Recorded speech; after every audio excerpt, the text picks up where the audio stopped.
So look, I'll jump straight into it because it's a slightly long presentation, which I'll condense. High-grade base metals in Western New South Wales are an area called the COBAR Basin, and it's renowned for very high-grade deposits. We've been there for about 10 years, and we've made 3 discoveries in the last 7. So it's an area that we are very comfortable in. So we've got 220 million shares on issue, $6.5 million cash in the bank at the end of the quarter just gone. We also have one asset outside of our exploration portfolio, which is 36% of ASX stock ticker STN, which is Saturn Metals, which is a gold project that we spun out last year. It's a very interesting gold project, 700,000 ounces, and we're very comfortable as a hedge on gold. Our largest shareholder is St Barbara Limited, which is actually a gold producer. They bought into us a couple of years ago. They're a $2 billion company with $350 million cash in the bank, very supportive of our endeavours in the Cobar Basin. Hampton Hill Mining is a geologist by the name of Josh Pitt, who discovered the Golden Grove deposit in Western Australia, a VMS system, and he's very supportive as well, and directors have skin in the game. You can see a recent discovery. It's hard to see actually on there. It doesn't work very well on the electronic board there. But basically the share price rise 18 months ago was a discovery that we made and the impact it had on our share price. Cobar, look, it's an excellent place to explore. Over $50 billion of metals, base metals, precious metals have been produced over its life, 150 years. We dominate the landscape in terms of exploration. There's 4 existing mines. The Endeavour mine, which is a zinc lead silver mine to the north of Cobar.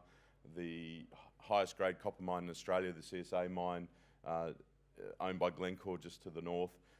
The Peak and Hera mines to the south of Cobar are owned by one of our neighbours, Aurelia Metals.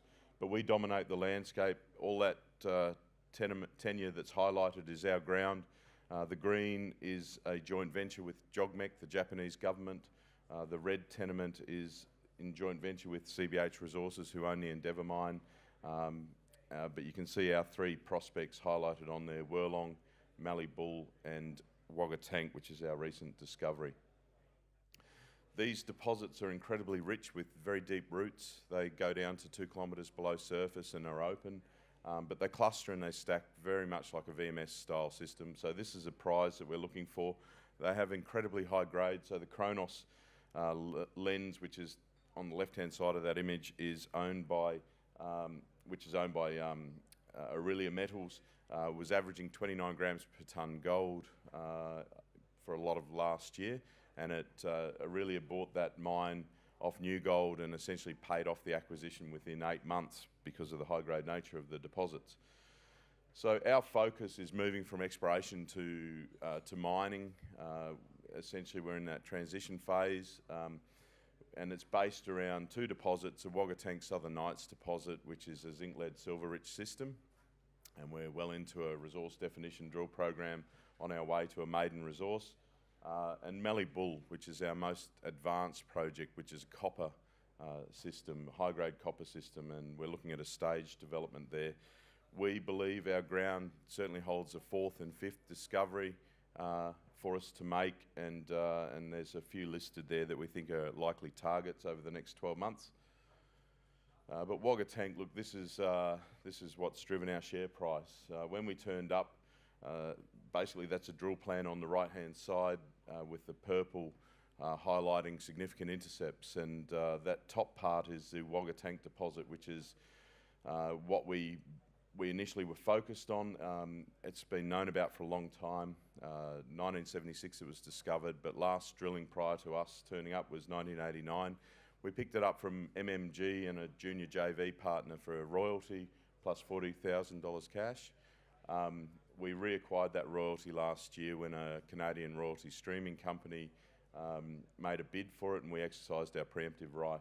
But essentially we've expanded the system from 300 metres of strike to over 2 kilometres of strike now. It's a high-grade zinc-lead system, certainly bears similarities to both Cobar and VMS style mineralisation. So WAGGA tank is what we saw. That was what the old data was focused on. 42 historic drill holes with 24 showing economic drill hits by our reckoning. There's an oxide gold zone sitting at top that's not very well defined, so we need to do further work. There's a bit of oxide copper up there too. There's some evidence of supergene, so we're keen to explore that. But the primary mineralisation, zinc, lead, silver rich, massive sulphides was our target, and that's what we bought the project off the back of. Our initial work was focused on validating the exploration model and the historic data, and so our drilling essentially was re-drilling the old deposit because there was no evidence of old drill collars, so we had to essentially start from scratch. But our results mirrored the historic results, very strong zinc, lead, silver mineralisation, plus some gold and copper in the mix as well. At the end of that, we saw that the system was likely to be much larger than what had previously been discovered. So we set about doing some exploration. We did a lot of geophysics, and that led us 1 kilometre south to a prospect that we call Southern Nights. Very high grade zinc, lead, silver, so the first couple of drill holes were quite staggering. They were drilled down dip, which we didn't realise at the time, so those first two intercepts, I'll just caution around that. But when we turned the rig around, we saw exactly the same as what we saw at WAGGA tank. You know, good widths, good grade mineralisation, and from very close to surface. So pretty excited about that discovery. We defined the strike as around 700 metres at the Southern Nights area. We've since gone on to drill between WAGGA tank and Southern Nights, and we've made a massive sulphide hit at depth in what we call the corridor zone. So it is one continuous system. Late last year, our drilling intercepted an ultra high grade intercept, 18 metres at over 55% combined zinc lead. The highest grade definitely zinc mineralisation in Australia, reported recently. We've gone on to follow that up, and essentially we have a very high grade zone shaping up in what we call the central zone of Southern Nights, and we've got it from about 120 metres below surface. It's going to at least 350 metres below surface, so it's one of these pipe-like structures, we believe, but you know, very high grade and good widths. So it encourages us enormously that we've got potentially an economic system. So there's some of the grades that came out of that discovery hole, close to 69–70% combined zinc lead. So you can't put much more zinc or lead into the rocks; it's physically impossible. Most geologists I've talked to about it and who've seen the rocks say it's the best mineralisation they've ever seen. So we have a lot of confidence in this system. That's a long section, and if you think about that peak long section, you can see how this could shape up over the years ahead to be a really significant discovery. This is the massive sulphide hit that we intercepted between WAGGA tank and Southern Nights. It's 15 metres, going 2.5% copper, close to 3 grams gold, 100 grams silver, and zinc and lead in the mix as well. But it gives us confidence that this system's going to play out to be a large system over time.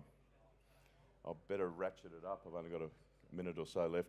So the forward program is we're completing resource definition drilling at the moment, where assay results are going to flow. We've got a maiden JORC resource coming out June this year. We're going to move straight into scoping this out.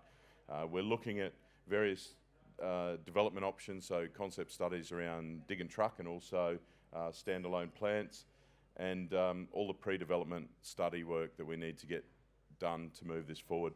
So huge potential going forward. There's some sort of intrusive at depth that we believe is feeding the system. We see epithermal and porphyry type textures in our mineralisation, so we'll explore that further.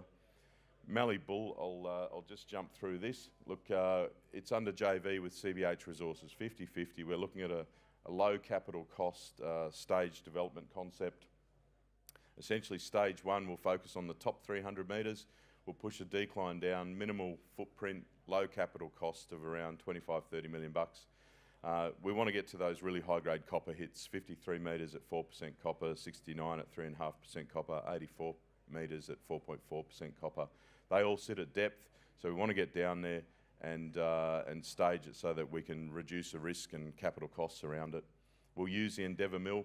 The third discovery, or second discovery, is Wirlong, very high-grade copper as well. This is with the Japanese government.